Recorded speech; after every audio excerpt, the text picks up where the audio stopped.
आज की book summary है रिच डैड पुअर डैड, जिसे लिखा है रॉबर्ट टी कियोसाकी ने। यह किताब दुनिया की बेस्ट सेलर किताबों में से एक है, जिसमें लेखक अपने अनुभवों को साझा करते हैं। वह कहते हैं कि मेरे दो पिता थे, जिन्होंने मुझे जीवन का सबसे अहम पाठ पढ़ाया। मैं अपने दोनों पिता से सीखा हूँ। दोनों पिता के द्वारा दी गई शिक्षा में बहुत अंतर है, जिनमें से मेरे एक पिता अपने जीवन काल में गरीब के गरीब बने रहे, और दूसरे पिता, जो मेरे दोस्त जिसका नाम माइक था, के पिता थे, वह बहुत अमीर थे।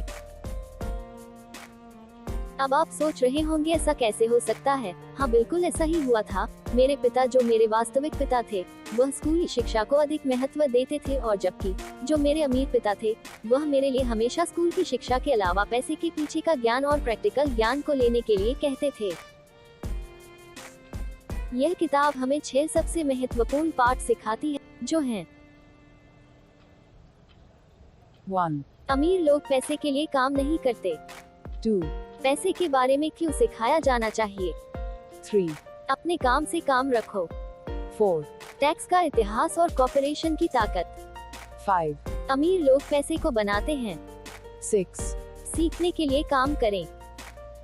लेखक कियोसाकी कहते हैं कि यह 6 पाठ मुझे मेरे अमीर पिता के द्वारा सिखाए गए थे, और यही मैं आज आपके साथ साझा करने जा रहा हूँ। 1, अमीर लोग पैसे के लिए काम नहीं करते। अमीर लोग पैसे के लिए काम नहीं करते हैं, वह पैसों को बनाते हैं। जबकि गरीब लोग दिन रात पैसे के लिए काम करते हैं, जिसके कारण वह और ज्यादा गरीब होते रहते हैं। वह पैसे के पीछे के विज्ञान को नहीं समझते और नहीं समझना चाहते हैं। जब आप पैसे कमाने के लिए काम करते हैं, तब इस पैसे के पीछे छिपा डर और लालच आप पर हावी होने लगते हैं, जिसके कारण आप और पैसा कमाने के लिए भागते हैं। कोई व्यक्ति इसलिए पीछे रह जाता है क्योंकि वह ज्यादातर समय यही सोचता रहता है कि कहीं वह गरीब न रह जाए, और यदि वह गरीब रह गया तो सोसाइटी के लोग क्या कहेंगे। इन विचारों से आप पैसे के जाल में फंस जाते हैं। तो फिर इसका समाधान क्या है? पैसे के लिए काम करने की बजाय स्वयं की ग्रोथ पर काम करें। यदि आप सोचते हैं कि जॉब करने से आपकी पैसे की समस्या समाप्त हो जाएगी, तो मुझे आप पर तरस आता है। एक जॉब पैसे की समस्या को हल नहीं करती है, बल्कि इसे और भी बढ़ा देती है। जितना ज्यादा आप सीखेंगे और पैसे का ज्ञान लेंगे, उतना ही ज्यादा आप पैसे को अपनी ओर आकर्षित कर पाएंगे। यह सब आपके हाथ में है। जो भी कुछ आज आपके पास है या नहीं है, उसकी जिम्मेदार सिर्फ और सिर्फ आप हैं। अपनी गलती को अपने बॉस पर मत थोपिए। बॉस खराब है या कंपनी खराब है क्योंकि वह आपको ज्यादा पैसे नहीं देता है, इस कारण आप अमीर नहीं बन पा रहे हैं। रॉबर्ट और उनके दोस्त माइक को अमीर पिता ने एक स्टोर पर काम करने के लिए रखा था, पर वह उन्हें सैलरी भी नहीं देते थे। वह कहते थे कि अपने दिमाग से पूछिए कि आप अमीर कैसे बन सकते हैं। रॉबर्ट और उनके दोस्त ने पड़ोस की महिला से बच्चों की कॉमिक्स ली जो पुरानी हो चुकी थी। अब उन सभी कॉमिक्स को इकट्ठा किया और उनकी एक लाइब्रेरी बना ली। अब वह दोनों इन कॉमिक्स को बच्चों को पढ़ने के लिए कुछ घंटे के लिए देते थे। इसके लिए इन्होंने माइक की बहन को लाइब्रेरियन बनाया। इस प्रकार जो भी बच्चा कॉमिक्स पढ़ने के लिए लाइब्रेरी में आता था, वह उससे बुक पढ़ने के लिए चार्ज करते थे। माइक की बहन को वह इसके लिए हर सप्ताह $1 दिया करते थे और बाकी के $9 के लगभग वह बचा लेते थे। इस प्रकार उन्होंने सीखा कि वह कैसे बिना ज्यादा मेहनत के पैसा कमा सकते हैं। मेरा पैसा मुझे और पैसा कमा कर देता था। 2, पैसे के बारे में क्यों सिखाया जाना चाहिए।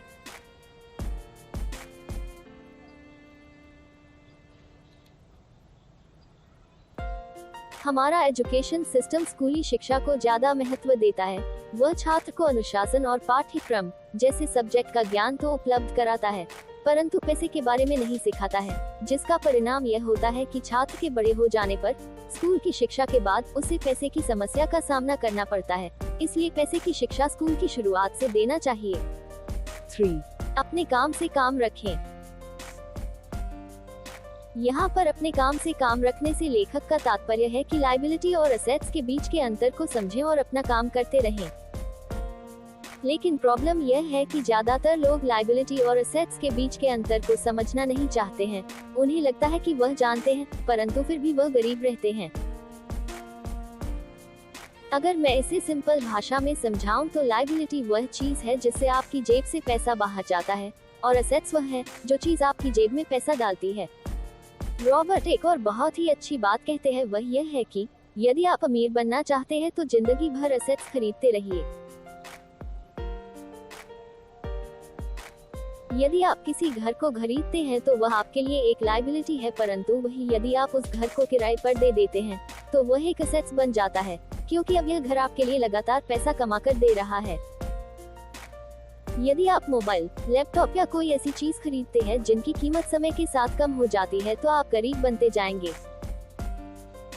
अमीर लोग कुछ इस तरह करते हैं, वह घर को खरीद कर उसे किराए पर दे देते हैं और उससे मिलने वाले किराए से उनका लोन भी चुक जाता है। अमीर लोग न सिर्फ पैसे से अमीर होते हैं, बल्कि वह अपने दिमाग से भी अमीर होते हैं। वह जानते हैं कि पैसे को कैसे और कहां पर खर्च करना है। जीवन में आप चाहे कितना भी पैसा कमा ले, यदि आपको पैसे का मैनेजमेंट करना नहीं आता तो यह आपसे दूर हो जाएगा, इसलिए आपको पैसे के प्रबंधन का ज्ञान होना चाहिए। इनकम अर्थात आने वाला पैसा और एक्सपेंसेस मतलब आपके खर्चे, इन दोनों को मिलाकर इनकम स्टेटमेंट बनती है। एसेट्स और लायबिलिटी से बैलेंस शीट तैयार होती है। अधिकतर गरीब लोग एसेट्स बनाने की बजाय लायबिलिटी खरीदते रहते हैं, जिससे उन्हें उससे खुशी तो मिलती है, परंतु कुछ समय बाद उनकी यह खुशी गायब हो जाती है। वह लायबिलिटी खरीदकर और ज्यादा गरीब हो जाते हैं। अमीर पिता मुझे जापानी लोगों की ताकत के बारे में बताते थे। वह बोलते थे कि जापानी लोग 3 चीजों को सबसे ज्यादा मानते हैं, पहला तलवार, दूसरा शीशा और तीसरा गहने। तलवार बाजुओं की ताकत का प्रतीक है, शीशा खुद के अंदर मौजूद असीम शक्ति का प्रतीक है, और कीमती जवाहरात पैसे की ताकत को दर्शाता है। आपकी असली ताकत है शीशा, जो आपके अंदर की ताकत को बताता है। रॉबर्ट अक्सर अपने पिता को यही समझते थे कि उनका घर उनकी लायबिलिटी है, जबकि उनके गरीब पिता उनसे बोलते थे कि उनका घर हमारी सबसे बड़ी एसेट्स है। रॉबर्ट कहते हैं कि कई बार तो उनके और उनके पिता के बीच में झगड़ा हो जाता था, इस बात को लेकर कि घर उनकी लायबिलिटी है। लोग एक घर को बनाने के लिए 30 साल या उससे अधिक साल के लिए लोन ले लेते हैं और लोन के कारण वह जीवन भर परेशान होते रहते हैं। जब उनका लोन पूरा हो जाता है, इसके बाद वह एक और घर खरीदने के लिए तैयार हो जाते हैं। इस प्रकार पूरा जीवन लोन में ही निकल जाता है। अब इस दौरान लोग कोई और एसेट्स नहीं बना पाते और वह जीवन भर पैसे के लिए भागते हैं। दोस्त, रॉबर्ट कहते हैं कि आपको अपनी जॉब छोड़ने से पहले एसेट्स बना लेना चाहिए, अन्यथा आप उस रेड रेस में फंस जाएंगे। आपको इस रेड रेस से बाहर निकलने के लिए और वित्तीय स्वतंत्रता प्राप्त करने के लिए एसेट्स बनाने पर ध्यान देना चाहिए।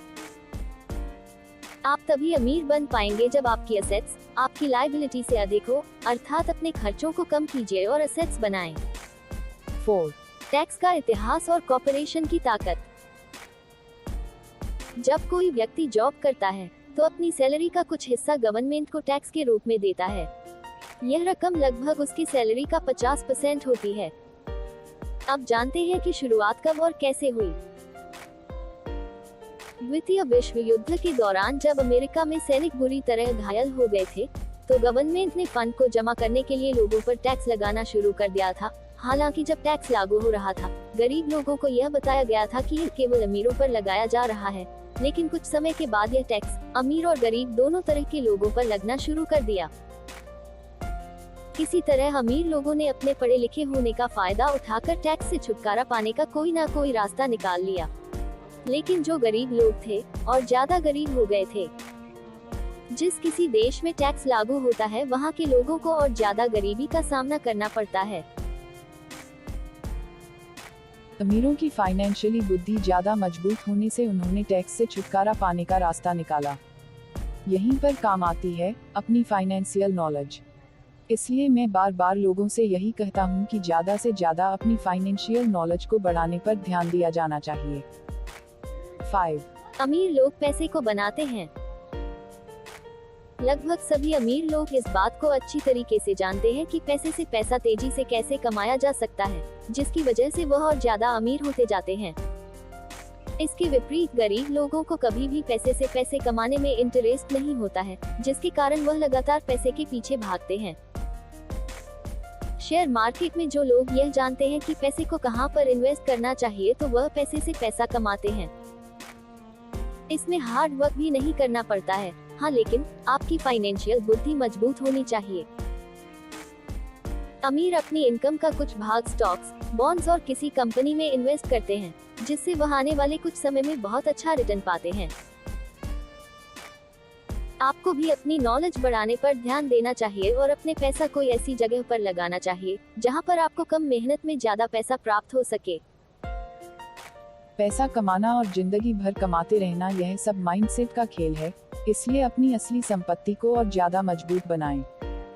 6. सीखने के लिए काम करें। लेखक कहते हैं कि आपको पैसे कमाने के लिए काम नहीं करना चाहिए, बल्कि सीखने के लिए काम करना चाहिए। यदि आप पैसे के लिए काम कर रहे हैं और अपने फाइनेंशियल बुद्धि को मजबूत नहीं बना रहे हैं, तो आप जिंदगी भर इसी प्रकार काम करते रह जाएंगे। जहां आप काम कर रहे हैं, उस काम को करते रहे और यह सोचे कि आप उससे मिलने वाली सैलरी से एसेट्स कैसे बना सकते हैं। जितना ज्यादा सीखने के लिए काम करेंगे, आपकी फाइनेंस नॉलेज मजबूत होती जाएगी और आपको पैसे के पीछे नहीं भागना पड़ेगा। मुझे खुशी है कि आपने इस किताब की समरी को सुना। इसी प्रकार आप अपनी नॉलेज को बढ़ाते रहिए। खुद एक अच्छा इंसान बनने पर ध्यान दीजिए। अपनी नॉलेज को बढ़ाने के साथ साथ जो ज्ञान आप प्राप्त कर रहे हैं, उसे दूसरों के साथ शेयर भी कीजिए, क्योंकि कहते हैं न, दूसरों के साथ साझा किया गया ज्ञान और ज्यादा बढ़ता है।